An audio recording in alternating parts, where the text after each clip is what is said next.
Welcome to Courtside Sessions, the only show for junior tennis players, parents, and coaches. I'm Diadem Kev, and on today's episode, we're going to hear from a former top 50 ranked junior player who won the state championship in Florida and went on to excel at North Carolina State. And then he's had a very successful career working in tennis, doing some very cool things. It's Brian Rosenthal. Without further ado, we're here with Brian Rosenthal. Brian, how's it feel? How are you feeling today? Doing great, Kevin. Thanks for the very kind intro. Excited to be here, part of your team. Obviously, very integral part of Diadem, spreading the word here in the Tar Heel state of North Carolina. So excited for your questions today. Yeah, definitely. Let's talk about a little bit about North Carolina tennis because I know that Diadem has been growing there a lot in the last few years with a lot of help from you, Brian. Yeah, North Carolina is an incredible place to play tennis. You have two massive markets. You have Charlotte and you have Raleigh-Durham, which really, compose a big chunk of the southern section here with very competitive play. The Charlotte and Raleigh area both host pro leagues for, the best adults in the area. I myself run the Raleigh Pro League, and then there's a Charlotte Pro League down south where the level of competition is off the charts. You have players that played on the tour, both ATP, WTA, pretty much everyone played at the collegiate level, at least at the D1, D2 level. So, North Carolina tennis is incredible. We do have, a little bit of a period where we can't play as much, pretty much only for about, I would say 40 to 70 days, with the cold weather right after Christmas through the latter part of February. But we have indoor throughout the state. We're very lucky. Raleigh-Durham has a ton of courts to use, and Charlotte has some as well. So it's a great state to live and a great state to play tennis. That's awesome. Have you always been in the North Carolina area, or let's learn a little bit more about how you got to the position that you're in today? Kevin, I was born probably about 10 minutes from HQ at Diadem. So I'm a Florida guy. That's my connection to the Pagani family. Grew up primarily in Boca Raton, playing at a variety of different academies. My first tennis academy I trained at was in Inverary, which is in Fort Lauderdale, with Gary Kessel, which was a great tennis academy among just hundreds of incredible Florida tennis players and international players that would stay there. Family migrated up north to Boca. I consider myself a Boca Raton native, even though I moved there at age 9, and that's where I really excelled as I got older. Being a part of the Rick Macci Tennis Academy at the time that was in Delray Beach at the Labors Resort. I never really left that complex. I stayed at Rick Macci's, followed that path. Rick left. He went down to Broward County at that time in the mid-'90s, but I stayed. Another academy took over, labeled as the International Tennis Academy. So, Kevin, I'm not a North Carolina native, but I've spent over half my life here in the Raleigh-Durham area because I played tennis at NC State. But, those are my two homes. I consider, Boca Raton and this region the only two places I know. I love that. And the area down here where you grew up playing junior tennis is one of the hotbeds in the whole world. What was that experience like playing juniors down here? Very competitive and cutthroat, and something that I absolutely cherish and love. I don't regret it whatsoever. I personally wouldn't want to do it again, with my kids. I think that the landscape of junior tennis back then, some would argue that it's tougher now or tougher then. I don't really know because I'm not in the junior scene right now. But the memories, they feel like yesterday. Kevin, I'm 43 years old, and I don't remember what I had for lunch yesterday. I really don't. I mean, give me like 2 minutes, and I can tell you that I had whatever I had. But what I did at a tournament in 1992 in my draw, I probably can kind of put it all together. And that's how meaningful junior tennis in Florida was for so many. The relationships that you build, they don't go away. I mean, I still we are on a group text, 2 different group texts with guys that I've known since I was 10 years old. Every day we chat about something, whether it's current life stories, bringing up the past. That's how much junior tennis in Florida meant to so many of us. I absolutely love that. The friendships and bonds that players are able to grow with different competitors and teammates that they get to work with and compete against over the course of their junior careers, I think something really special. And it's cool to hear that you've been able to maintain those relationships over the years. Anyone in particular stick out that you played with back in the day that you still talk to? Well, I talked to a really good group of friends. We'll start with Adrian Pagani, Fabio Pagani's brother, who obviously, Fabio, a big part of your company. Talk to him on a daily basis. I talk to buddies like Diego Goya, Diego Ayala, Hugo Armando, the Mock brothers. We talk on a daily basis just about everything in life. So those guys really stick out. But Kevin, I can't. If I can name every single person that I have a relationship with then and now, you would be here for another year. So those guys stick out to me because we chat every day, talking trash in a fun way, fantasy football coming up, and all these different things that keep the bonds together. And it's just amazing. I'll add Joel Berman to that mix. I left out Joel Berman, who's part of our group, but it's one of those things where what's really cool about tennis is that guys that you thought were villains, at 14, 15 years old on the court are some of the best people as adults, so you get to see all different sides of them throughout the last 25, 30 years. So, those are just a few guys that stick out, but I've absorbed so many great relationships in Florida through tennis. That's so awesome. And it's pretty cool to hear that you guys are talking about a lot of non-tennis stuff. Was that the same when you guys were those 14, 16-year-old players? Yeah. Or back then, were you talking all tennis? No, I think it was a good mix of everything. Obviously, fantasy football didn't exist in the 90s, at least in our world. There wasn't a Yahoo or ESPN.com to put this together. But I think I think any competitive tennis player for the most part is really competitive at everything in life. So we would have basketball games, football games at these tournaments where we try to sneak away from our parents, not let them see us, do all the things we weren't supposed to do, such as other sports, and possibly get injured. But yeah, I mean, we did a lot. I mean, there's so many great memories. Like I put together tournaments sometimes with a massive national story. So I'll give you an example. The 1994 state close, which was in Ponte Vedra Beach, Florida, which was where the ATP Tour headquarters, was, and kind of gone now as far as the facility goes. But all of us, when I mean all of us, like hundreds of kids were at this hotel bar, not drinking, but watching the O.J. Simpson chase in that Ford White Bronco in 1994 when he was being chased by the LAPD for, his alleged crime. But like that still resonates with people. Everybody remembers that moment at that hotel bar, hundreds of parents and kids watching on this small little TV at the hotel bar, the O.J. Simpson chase. And everyone's, where were you? I was at a tennis tournament for that. I remember being at Veltri Park. I know, Kevin, you're there quite often watching these kids play the Orange Bowl and all these different tournaments. Miami FSU football. Now, Kevin, you're a young guy. I don't know if you remember wide right, where Florida State just every time had a chance to win the game, not, in the early 90s, and the field goal kicker went wide right. Well, I watched the first one at Veltri. I think it was 1991. I could be off on my date. Sorry, Canes fans. But that was legendary. That tight Veltri pro shop must have had like 80 of us packed in, but we didn't care. It was part of the culture. So to answer your question, it wasn't all about tennis. There was a lot going on then.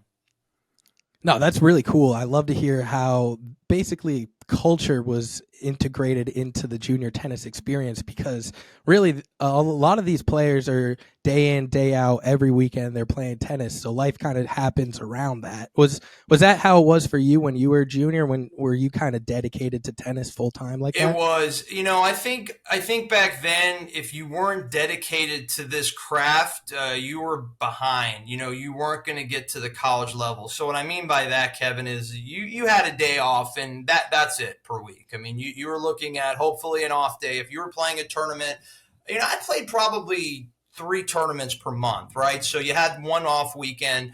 But you had to keep up with everyone else, whether it was strength and conditioning or just practice reps. I feel like it was a 5.5 day per week thing. Now, again, you look back at it and you said, wow, I missed so many things. I missed homecoming dances in high school. I missed this birthday party in 6th grade.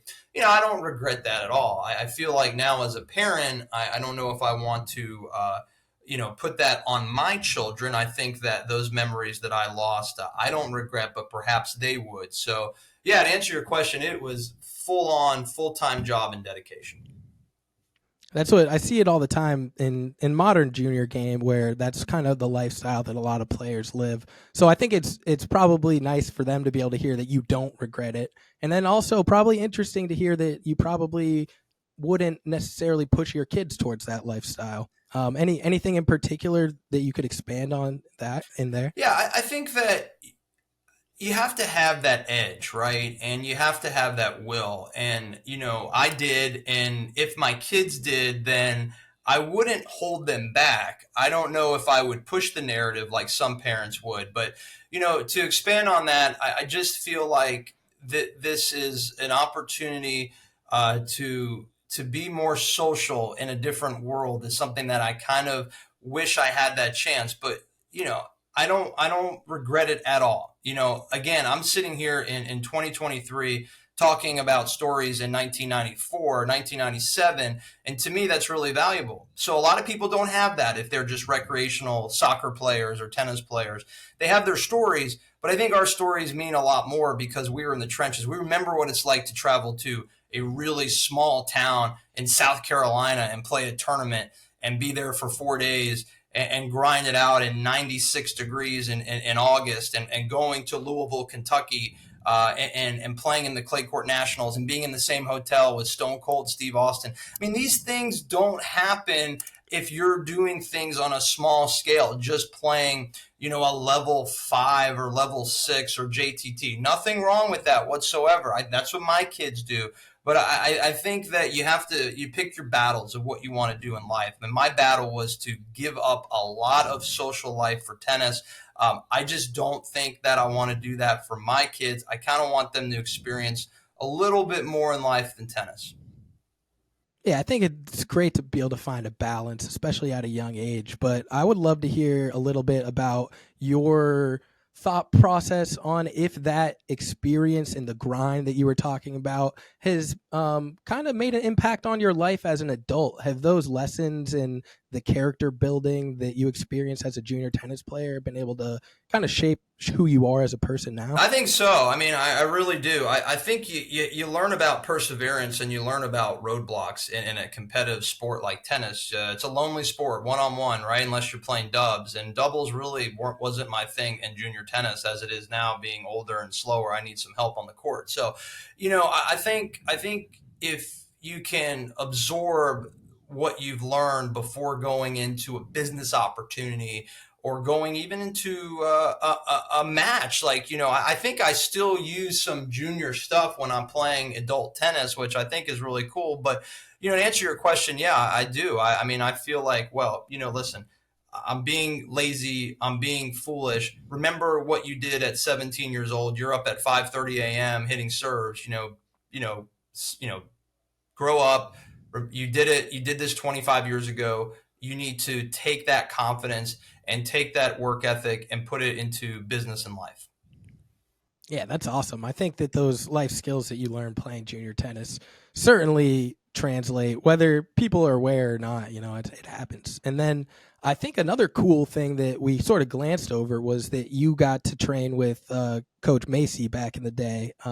What was that experience like, working with one of the kind of renowned coaches in the game? Well, it was a lot of fun. Rick is a wonderful guy. He is a dedicated coach. He loves it. I've never seen anybody love tennis as much as Rick Macy. I mean, he likes to see people get better. Whether you were Venus Williams or Vince Spadea or just the lowest guy on the totem pole, Rick would, he'd come out and he would make sure that you were having fun. That experience is unforgettable. I hope to tell my grandkids about that experience because it's one of those situations where I trained on a daily basis with some of the most world-class players that became superstars. You're looking at an argument of the greatest female tennis player of all time. I hit with her countless times with Serena Williams. I played on a daily basis with Andy Roddick. And, at the time, it didn't mean a whole lot because Andy was 2 years younger than me. And, in the junior tennis world, usually that's a massive advantage. And it was until Andy got older.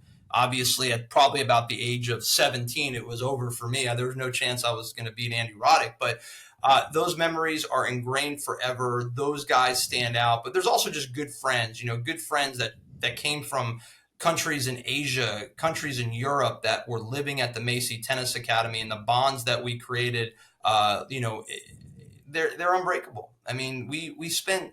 I mean, can you imagine spending, literally 25 hours a week with the same person, same kid, in the same goal for like 4 years? You're fighting for the same dream. You're fighting the same battles. You're fighting for the same girls. It was a lot of fun. And the Rick Macy Tennis Academy was I would say the highlight of my junior career from 1992 to 1995. It was a total blast.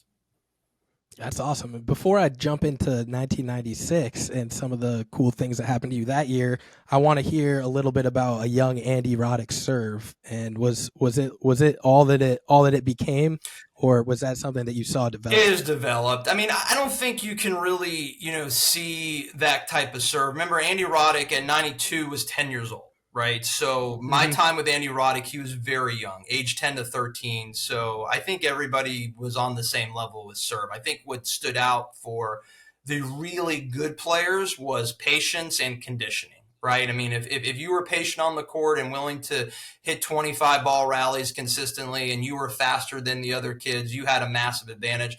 I don't remember anybody, at the age of, 10 to 14 with a bomb serve. So unfortunately, Kevin, don't really have any good stories about the Roddick serve. What I'll tell you, though, about Andy Roddick at a very young age, Andy Roddick, came from a lot. This is a guy that didn't have to work hard. Parents had a lot of money in the oil business, and also working, I think his father owned a multitude of Jiffy Lubes in Texas. But he still worked his butt off. He wanted to win. He worked harder than I think almost any other kid at that age at the academy. So when you have the means and to do anything you want, and you still work your butt off, that's an amazing combination. In 1996, you were named the high school player of the year in Florida. Do you recall what was going on at that time in your junior tennis career? Yeah, I mean, it was a good year for me. It was my second year of 16s, had a lot of good wins in junior tennis, won the high school state championship at number one singles and number one doubles. But there's got to be transparency here, Kevin. There always is, because there are a lot of high school players of the year for each class. Like, I believe there was class 2, 3, 4, 5, and 6A, right? And I was one of those 5 to win it. I was class 5A high school player of the year as a sophomore. Still a great achievement. I had a great run. I won both number one singles and doubles, which, was, I would say, a pretty good achievement at that age. You're battling against juniors and seniors that you think would have an advantage being older and stronger. But there was some incredible players of the years that year. I think Rudy Rake was one of them, and Rudy's probably one of the greatest tennis players of all time to walk through the state of Florida. So I have to be transparent. Just one of about a handful of guys that won at 5 each year. That's the case, class 2A to 6A. But yeah, it was a great honor. I mean, that's something that you can always tell, your friends and your family. Hey, at one point I was the best player in high school tennis for class 5A, which encompassed probably about, 30, 40 schools from South to North Florida. So that was a nice honor at age 16. 100%. And I think anybody in today's junior high school landscape in Florida knows if you're named that type of player as a sophomore, you're definitely going to be getting on some college coach radars. Did that happen for you around that same time in the recruiting process? Yeah, I think the maturation of recruiting back in the mid 90s started, probably in between that summer of your sophomore and junior year. So the letters came your junior year heavily. So yeah, I was on the radar, probably ranked, at that time in the country in the 16s, probably 50 to 60. So the international scene wasn't as competitive as it is now. Now, I do know college tennis very well. I'm very in tune with college tennis. I live in the heart of just incredible college ball. You take a look at what happened with NC State and UNC women's tennis this year. Both squads played for the national championship. That's unprecedented to have two schools in the Raleigh-Durham area, play for the national title. NC State won the ACC championship here in Cary, but lost to Carolina in the national title. So, I go to a lot of matches as an NC State grad. But back then, the international scene, gave guys like me at ranked 50 to 60 in the nation a really good opportunity to play college tennis and earn some scholarship money. So, to answer your original question, I don't think it really started until my junior year following in 1997, but I was fortunate enough to have some offers, and it was a fun process. That's awesome. And I was actually up at Lake Nona for the NCAA national championships this year. And let me tell you, those two teams, both the energy and the juice that they were bringing throughout all the matches was really cool to see. So we're going to have to talk about that a little bit more. But I would love to hear kind of what your goal was through juniors. Were you always thinking, I want to go and play Division I college tennis, or were you thinking I want to play in the pros? What was kind of your goal there? Well, when you go to academies like I did, you learn where you fit in life in the tennis world. And I knew that I was not talented enough, nor had the passion to try the tour. So we eliminated that theory very quickly. The goal was D1 tennis, Kevin. The objective was to stay in the Southeast. Back then, and still now, the SEC was off the charts, like really good. And I wasn't getting recruited by really any SEC schools, but the ACC, I had my choice to go to quite a few. So that was the goal. D1 ACC tennis primarily. Those were the schools that I wanted to go to, and just in a very, particular way, and really enjoying my time with the coach at NC State on my recruiting visit, and him coming down to Delray to watch me play in a long, somewhat painful process figuring out where to go to school. I just landed in the ACC at NC State. That's awesome. And it's, I imagine, much different back in the 90s compared to in early 2000s compared to today, where there's so much digital. It's really easy to get your name out there, get your tape out there. Yeah. What was that kind of process like to connect with the coaches in the first place? Yeah, so you had to really get exposure at about probably 4 or 5 key tournaments: Easter Bowl, Clay Court Nationals, Hard Court Nationals, and some of the big internationals such as Eddie Hurt or Orange Bowl. Those tournaments, if you're in the main draw, like, you're getting massive attention from these college coaches. But, no real internet, no UTR, nothing, right? I mean, it's probably easier in 1998 than it was in 1978, but the process probably was still a little painful for these coaches. But word of mouth, you have academy coaches that know the college coaches. Hey, I got this kid. This is his deal. He's ranked 10 in Florida. He has this strength, this weakness. I think he'd be a good fit. So, you really had to figure out a way to connect with these coaches at the tournaments, and then hopefully you had to connect with these guys as well. There's a local coach that knew a college coach, but much harder than it is now. I mean, you have tape, you have UTR, you have countless tournaments to play to get exposure. So the process is vastly easier now than it was then. Oh, 100%. And what was it about NC State that made you feel like that was the place that you wanted to go spend the next 4 years of your life? Yeah, I think it really came down to a couple things. You go on these recruiting trips and you get to spend, 36 to 48 hours with your team, with the prospective team. So comfort at NC State from a team perspective was my favorite by far. The city of Raleigh was a huge plus, because you go to a lot of college towns, Tallahassee, Gainesville, wherever it may be, and you say to yourself, am I going to make my mark here? Am I going to live here? Is there an industry here? And in Raleigh, it was a booming, ascending city in the late 90s. And now you look at all these different websites, Forbes or whatever it may be, like Raleigh is always top 5 for the last 15, 20 years. And I kind of saw that, as I was navigating around the town and in the suburbs and in the downtown area. It just felt right. Going to Georgia Tech in Atlanta, even though there's obviously a booming industry in Atlanta, whatever that may be, it just felt too big. And then you go to Tallahassee and Florida State. And for me, listen, a lot of people's path is you go to FSU. It's great. You leave FSU and you move to wherever, Miami, Chicago, Orlando, whatever it may be. I just felt like I wanted to stay. I fell in love with 4 seasons. I went to NC State. I think if I had to remember, maybe the last week October, first week November. Went to Wake Forest NC State football game. I mean, Kevin, the weather. I mean, that time, you want to come to North Carolina, ladies and gentlemen, you come from October 20 to November 10, and I challenge you to find better weather in this country. 65, 60 degrees, crisp fall day. And I was just like, okay, sign me up for this. This is where I want to be. Academics weren't too intimidating. I'll give you an example. Georgia Tech, super, super intimidating place to go to school. Listen, it's engineering focused, and then maybe if you want to do business, maybe we can get you into business. I'm like, whoa, I'm not an engineer. So, being recruited by Georgia Tech was very cool, great school, unbelievable school, but I just knew it wasn't for me, and the comfort level at NC State was perfect.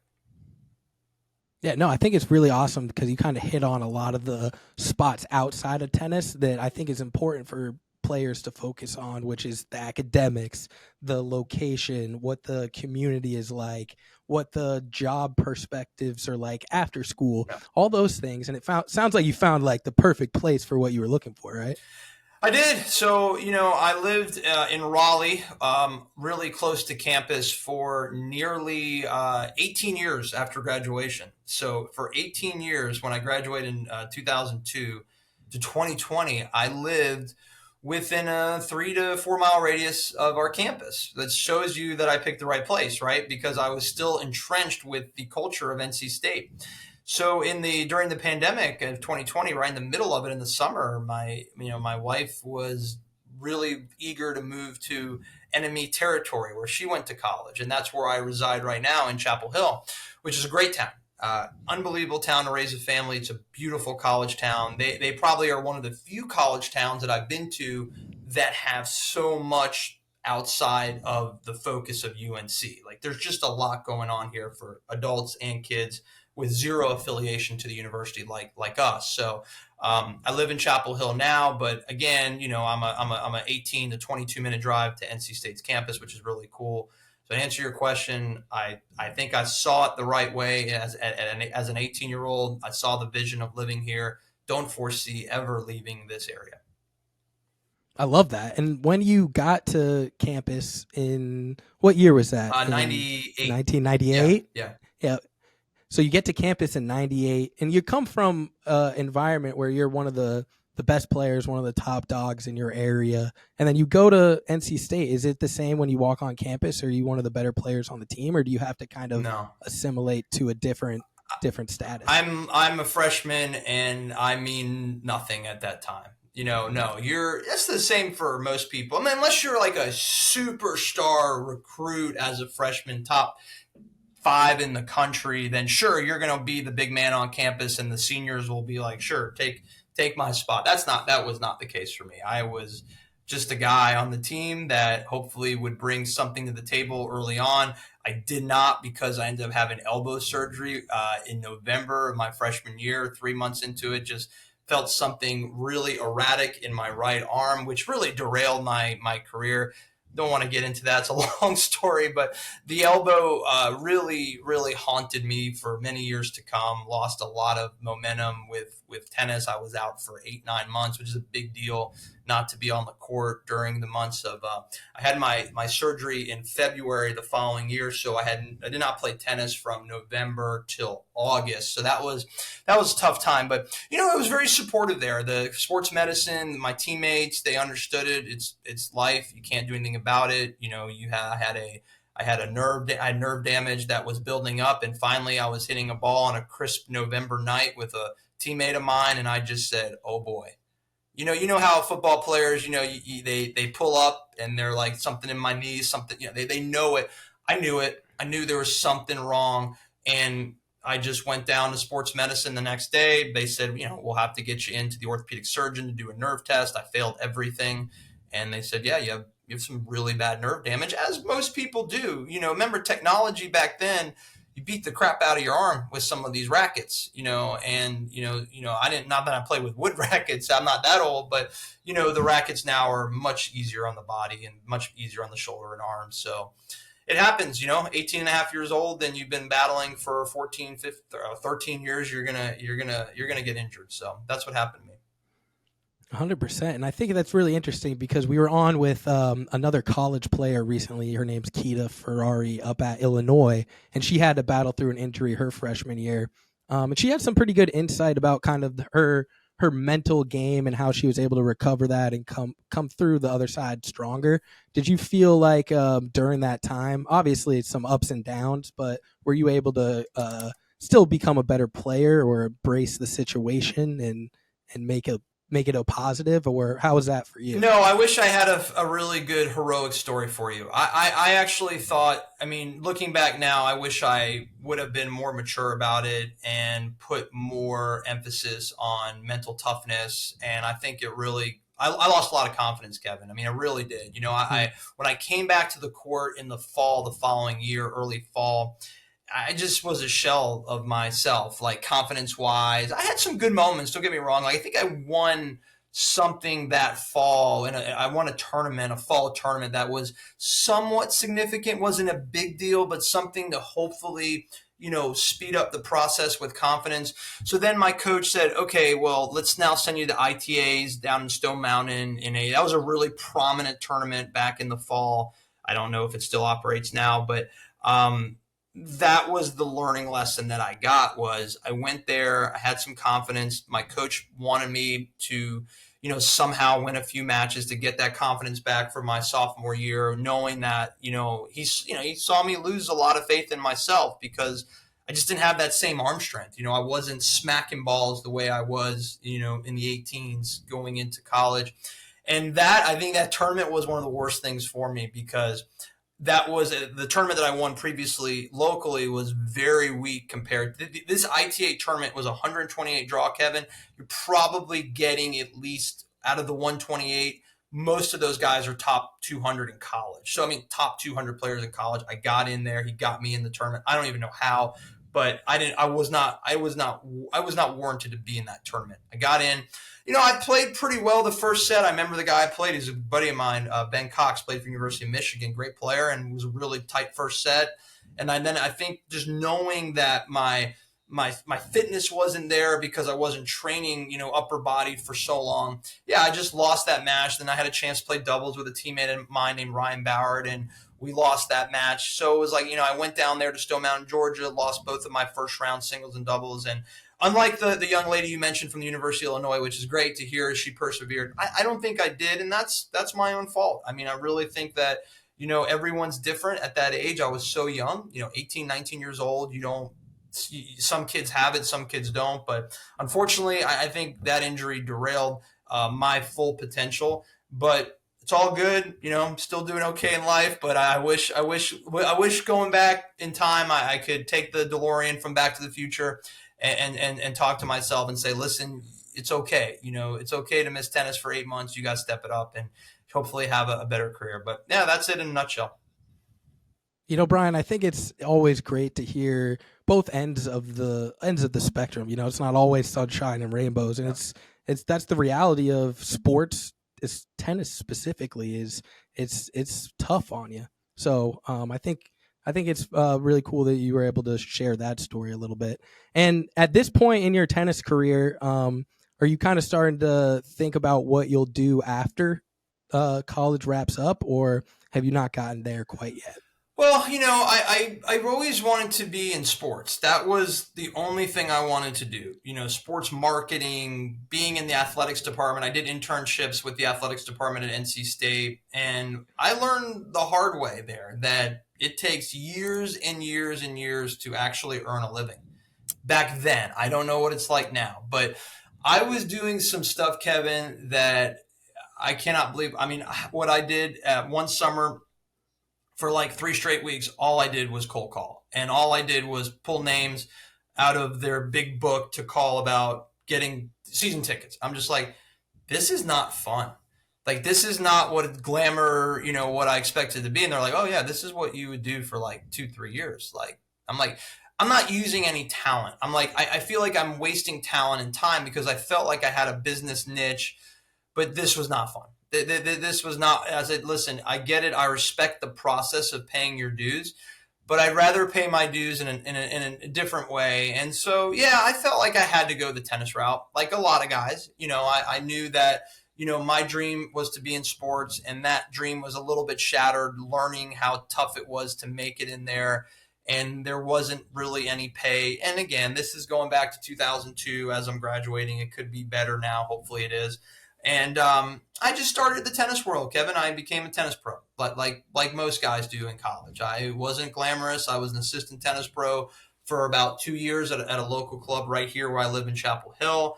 Then I was very fortunate in 2004-ish. I got a really good opportunity, became the youngest director of tennis in North Carolina at the time at a very prominent club in Raleigh, and spent, 3 years on the court. And it's a good story. I was at Zonals coaching. I coached Zonals back in 2005 to 7, and I met this gentleman in Atlanta, and he was one of the coaches for the Southern section as I was, and he would tell me what he does for a living. And he got into the tennis management world where he's not on the court.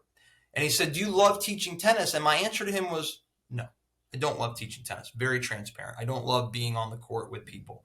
Not that I don't love being with people. I find it like the first 20 minutes are fine, and I get bored. I didn't enjoy coaching people, especially beginners. It's not for everybody. It just wasn't my thing. And he said, well, you seem like a pretty sharp guy for your mid-20s. You're in the business. He's like, here's the blueprint, what I do in Atlanta for tennis management. Why don't you try it in Raleigh? And that's what I did. And I had no idea what I was going to do for a living in college or towards the end of my college career, to answer your question. But, starting in tennis gave me the opportunity of what I do now, which is own a tennis management company named RDU Tennis for the last 17 years. So I started it in 16 years, 2007. So we're in 2023. So 16 years in business. Yeah. Oh, that's really interesting. I think something that's important for anybody who's getting into the workforce after college is to be self-aware enough to understand, I'm in a position that I don't love, don't see myself being in long term, and have the courage to make a pivot like you did, get into management. What at that time in your career was when you started dabbling in the management stuff? Did you go all in, or was it just kind of try it out and see how it goes? I went all in. So at the time, I'm dating my girlfriend, no kids, no major commitments in life, not a homeowner, renting, a townhome. And I was like, I could do this. I'll take a pay cut for a year, maybe 2 years. And I did. I left a good job. I mean, I was making very good money for 27, very good at the time. And I think I made half of what I made year number one in RDU Tennis. I probably made half of what I made second year comparing to my director job. But yeah, Kevin, I went all in because if you don't, then you're not going to make it in business. You have to really want it. You have to really get on the road and learn about what availability is out there to grow tennis programs. And so, yeah, I took the chance. I resigned. It was shocking to a lot of people. They're like, what are you going to do? I'm like, I'm just going to start a business in tennis. And they're like, what kind of, I was the first guy to do it and, pretty much in North Carolina. And it worked out. We manage, about 25 to 30 private or public facilities, partnerships with them in North Carolina. We have about 5 or 6 in Central Florida. We run programming basically October through April during the quote unquote cooler months in Florida. And we run summer camps in Washington, D.C., where we rent out space at 3 universities from June to August. So it's a lifestyle that is high risk, high reward. That's the one thing I will tell anyone who's listening to this podcast eventually, if they want to get into any business but tennis management. The highs are high, and they are high on both ends because you're staffing a multitude of people with really some people that are tremendous and some people that are only there for a paycheck and they don't care about anything that goes on in your business, which I get, but that was a risk that I took, and that's the path I continue to take. I think that high risk, high reward is an interesting topic. Is that the way that you played tennis? Is that how Yes, you it play the is. game? It is. Yeah. I mean, if you people that know me know that I don't have much patience out there in tennis, so I'll go for some big shots, and they will fall out. They will not. They will be out or in the net quite often, but when they're in, they're pretty damn good. So yeah, I mean that's kind of my motto. At times, it's really matchups too, Kevin. If I know I'm playing a guy that's similar to me that wants to bang balls, high risk, high reward players, I'll take a step back. Then I'll say, okay, I'll show you a side of me that you don't know or you don't want to see, which could be, let's mix in some slice, let's be more patient, let's hit some deep balls. But yeah, I mean, I am more that high risk, high reward tennis player for sure. Yeah, it's very cool to see how you're able to apply that to the business. And now, when you're starting off RDU tennis, you're at square zero. Yep. What's that process like to build it into what you have done over the last 10, 15 years? Yeah, 13 years. It's scary because, if you don't get these contracts, you make $0. No one's paying you, right? Like if you can't get this neighborhood to sign up, this Parks and Rec to sign up, it's 100% commission, right? So any sales job, right? You work for Diadem, you work for Wilson, and if there's no salary, but hey, we're going to reward you for getting these big accounts. That's what it's like. It's a lot of pressure. It still is, honestly, Kevin. Like, there's still pressure. I could lose a contract easily tomorrow if the community or the club just doesn't like my pro. My pro is late. My pro said something foolish to a kid or a club manager. It's over. So in my industry, it is such high risk. There's the tomorrow can be over within seconds if someone in the organization does something silly. Where a club tennis pro, a head pro that's been there for 4 years, and they have that massive bond with their club members and their club management, I feel like they get a pass on something silly, right? But in our world, it's like, you're gone. We have a contract that allows us to do that, and we'll find another provider within 10 days. Adios. So yeah, I mean, it was very, in the beginning, it was sleepless nights, not knowing if the next contract would come in, but they kept coming in. They kept falling in because I think what you have to do in anything in life is you have to build relationships and trust. So when I build relationships and contracts with 3 or 4 venues, I could use those examples for future examples. And they're like, wow, you do these 3 places? Yes, I do. Oh, perfect fit for us. So it just keeps building and building from there.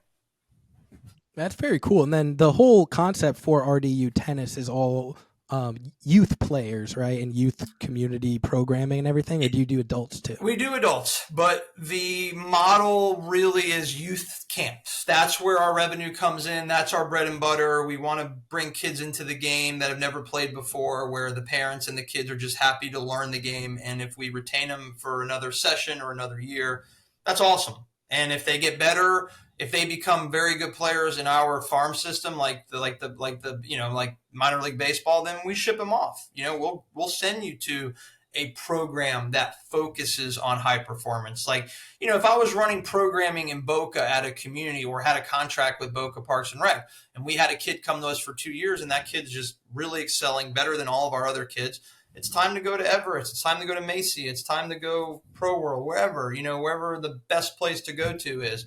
That works with your budget and where you live. And that's kind of what we do, as I can be a concierge for that. But that happens, but not often. Again, our niche is working with beginner players that we may only see them for 2 weeks, and that's okay. And there's plenty of those kids.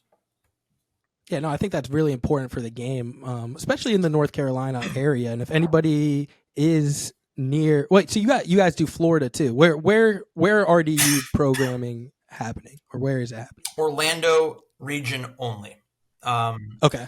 It was very difficult. It is very difficult to find, communities that don't have a pro in Broward, Palm Beach, or Dade County. Like, they're just everywhere you go, no matter what community it is, there's someone that has their hands in there. They've been there for years, or they've gotten it. So I don't have boots on the ground, but Orlando's a different model.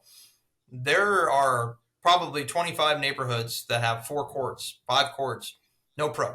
So we've developed contracts with these HOAs for I don't know. I started my Orlando campaign probably in 2015, so we're now on 8 years there, and we've probably, we've had about 8 or 9 contracts. Currently, have 5. Some of them just don't work out, but we have 5 wonderful communities that have like 4 or 5 courts, and we just run the programming for the HOA, and it's been a win-win.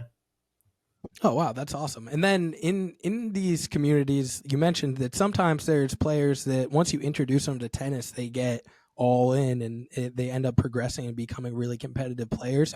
In your perspective, is there any like indicators that a player should move on to a more structured academy environment or work with more private coaches or anything? Is there anything that people, parents, coaches should look at in a player to know it's time? Well, there is. I think the first one is if the kid wants to just keep coming back and back and playing more in our program, and that's an indication right there, because most kids that we're accustomed to are like, yeah, we're here because mom and dad want us to be here, and we're barely navigating through this 1 hour clinic or this 5 hour summer camp. And the kids that they keep signing up, So we kind of keep our tabs on these kids. Like, why is Kevin, this is his 3rd year with us? And then, I reach out to the coaches and we talk, be like, okay, so Kevin's 11 years old now. He's been with us since he's age 8. What's the situation? Sometimes they actually are here with us because they love the game, but they're not coordinated. So they're not, there's barriers there. So it's still the perfect fit. So when I start seeing all these registrations come through and we get, there's data that provides to me, wow, Kevin has been with us since 2019. What's going on with Kevin? So I talk to the coaches that work with Kevin, and they'll say, yeah, Kevin, I think he's ready. So my job would be from there to help the parent move on to the right program. But again, we get a lot of kids that may be with us for 3 years, and they're just recreational players, and it's lovely. Like tennis is a recreational sport for 97% of this country, and 3% actually play D1 or better. So it's fantastic. Yeah, 100%. I think that every community should have access to some type of introductory level tennis for the children in the area for sure. What now do you do outside of managing this tennis company to keep you involved in the game? Well, I am the director of the Raleigh Pro League, which is a massive platform for 9 weeks in the summer in the Raleigh-Durham region. We're comprised of 5 teams, men and women, 12 players per team that play mixed doubles and men's doubles, and in a really competitive league, Kevin, where we have, 20 sponsors that participate. We have nearly 200 to 400 fans per match. It's just great tennis. It really is. Everyone, there's only one parameter. You cannot be in college or younger.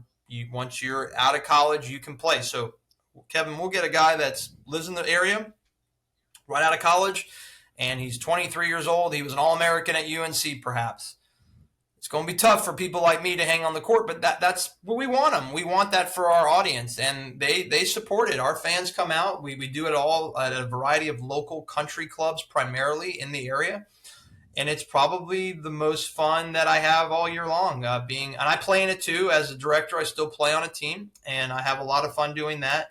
I keep busy with that. I play 5-0 USTA, but now I'm transitioning into pickle. I'm a big pickle fan. I play as much pickle as I do tennis because I see the future. The future for me is a shorter court as I get older.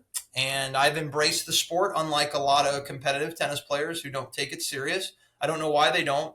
It's like they'd say, well, it's not tennis. I'm like, yeah, no kidding. Basketball is not tennis. So, what are you trying to prove here? I'm not trying to play tennis when I'm playing pickle. I'm playing a different game, and it's fun. So I play a lot of pickle, played last night, Kevin, and I think that's my future, and I'm all in. I'm all in with the game. That's awesome. It's really cool, I think, for any like junior players that are listening out there to understand that throughout your life, you can be a lifelong tennis player. And it sounds like this pro league is a great example of how you can stay competitive in the game. And you mentioned that there's some top college players. What's the average player profile look like? Are they former college players? Are they just people that recently got into the game? What's that look like for all the players in that league? Yeah, I think we'll give you a good brief bio on the top player, and I'll give you a good brief bio of a middle of the road player in the pro league. So top player is going to have a UTR just about north of, I'd say 11.5. 11.5 current UTR is 11.5 to 12 for one of our top players, man, primarily male. Top female player, you're looking at probably about a little bit north of 10. So that's those are our top players. And any of those obviously played D1 ball and may have dabbled on the tour. And then you got guys like me that are going to be middle of the pack. You're going to get 10s and 10.5s and 9.8s, and it's still pretty good tennis. Not going to see no men under 9, really. You're not going to see many women under 8, maybe some 7.5s. But, if we try to, and I'm using these numbers, Kevin knows what they mean, but for the audience, those are UTR numbers, kind of the new parameter, right, that many people use. So, we're looking for, like that 9 to 11.5 sweet spot. And we do have some 12s. Don't get me wrong. The top guys probably can go out there if they start training, even if they're 30 years old, they can play against some, young 12s. But that's the landscape of the Raleigh Pro League. I love that. And then how many players do you guys have in the league? We have 60 total players. It is 12 are rostered on 5 teams. Wow, that sounds like a really great experience. And you said people come out and watch too, right? We usually average 200 to 400 fans per match. Yep. And there's always there's music involved. There's social media. That's a great presence. There is always food and beverage attached to each match. That is a requirement to host the Raleigh Pro League. You have to serve it in-house, or you have to find someone to serve it for you, such as a food truck. So it's more of a party. I mean, honestly, like the music's blasting. It's not one of those matches where you can't talk. We want people to really get excited, and that's the process of the Raleigh Pro League. That's really awesome, and I hope that anybody in that area takes a look and at the very least goes out and watches one of those matches. And earlier we were talking a little bit about the college tennis in your area with NC State, with North Carolina, and the runs that they've been going on. How much are you involved in that as an alumni, as somebody who loves tennis in that area? I'm very involved as far as, going to the matches and, connecting our players, former players with current players. I love it. I really, really want to keep our NC State family going strong. It means a lot to me. I think it's really difficult for alumni to know what's going on because, most of the guys don't live locally, but, Facebook and Instagram, all these things really help our cause. So, yeah, I'm very involved. I try to go to as many home matches as I can. The nice thing is, we left out another school, Duke, which is right down the road as well. And, they have 2 really incredible teams, both on the men's and women's side. So we got 3 schools to work with here, Kevin, to watch some unreal D1 tennis. We have both men and women. All 3 schools are typically in the top 20 in the country. So Duke women, I think my God, I think Duke women were 5, NC State 2, Carolina 1. That's just insanity, to have that in your backyard, to watch these players play, right, for free. There's no admission. And I think that's one misconception is that people, I don't know, they don't come as much as they should. You'd be disappointed, Kevin, if you went to sometimes NC State plays Duke and there's 95 fans at times. Sometimes there's massive crowds. When I mean massive, like 500, but at times it's under 100, and it blows your mind because this is like 12, 13 UTR tennis right in front of your face, and we need to hopefully grow it and expose this because this is a treat to have this in our backyard. Yeah, definitely. And I think that for anybody listening out there, if you're interested in tennis, the college atmosphere is just absolutely electric. So find a local college near you and go watch a match and see what that's like, especially if you're a young player considering wanting to go on the path to play college tennis. That's the perfect way to do it. Yeah, I agree. It's a reality check. It's an opportunity to see where you stand, and I highly encourage people to do it. Oh, it's like freezing up on me again. Perfect. Can you still hear me, Brian? I do. Yep, I hear you. Okay, great. Let's just do a little close it up, and if I'm gonna ask where people can find RDU tennis information, and then the Raleigh Pro League info. If you have if you just say like the website or something like that. Sure. All right, Yeah, so Brian, I can give you our RDU tennis. perfect. Brian, it's been really awesome getting to learn a little bit about your career in tennis, and I think we've been able to pull out a lot of great nuggets from your career and your experience and everything that you're doing now with RDU Tennis and the Raleigh Pro League. If anybody wants to get more information on those two things, where can they go look for that? Yeah, we'll start with RDU Tennis. Just visit our website, rdutennis.net. All of our information's up there, a chance to look at all of our locations. And if anybody wants to do business with us, if you have a club or a community that needs tennis programming anywhere in Florida or North Carolina, please hit me up. You can find my emails on there as well, brian@rdutennis.net. And in the Raleigh Pro League, no website, Kevin, but it's all social media. You can follow us on Facebook and Instagram at Raleigh Pro League. Just search there, be a part of the Raleigh Pro League community on social media. It's going to be a little dormant now, Kevin. The season concluded last week. So, there's a big gap. We're still going to put some content out, but, our content is out 7 days a week during the season. And now it's going to slow down a little bit just to give fair warning there that it may not be as active as it was all summer. And then when does that league pick back up? Yeah, so it's a summer league. Right now, the plan is to return the third week of June. There is talks about maybe moving it to the fall, but that has not been officially changed. So right now we're staring at a third week of June return in 2024. Perfect. Well, thank you so much, Brian. I know your time is very valuable, so I'm very appreciative of you taking the time to sit down with us, and hope you have a great rest of your day, and very excited to see the future of RDU tennis and the Raleigh Pro League. Very exciting stuff going on. Appreciate it, Kevin. Thanks, everybody from the Diadem team and having me, and look forward to maybe one day joining you again. I'm so thankful Brian was able to sit with us today, and we're going to keep pumping out these Courtside Sessions episodes. So as always, we're looking for more people to sit down and hear from and learn about their tennis journey. So if you know anybody that might be a good candidate for that, let us know or tell them to reach out. Also, make sure you guys are liking, sharing, and subscribing all of this content so we can grow the audience to even more junior parents, players, and coaches across the country. We wouldn't be able to do any of this without our production team here at Diadem Sports. Special thanks to Colin McDowell. We'll see you guys next week on Courtside Sessions.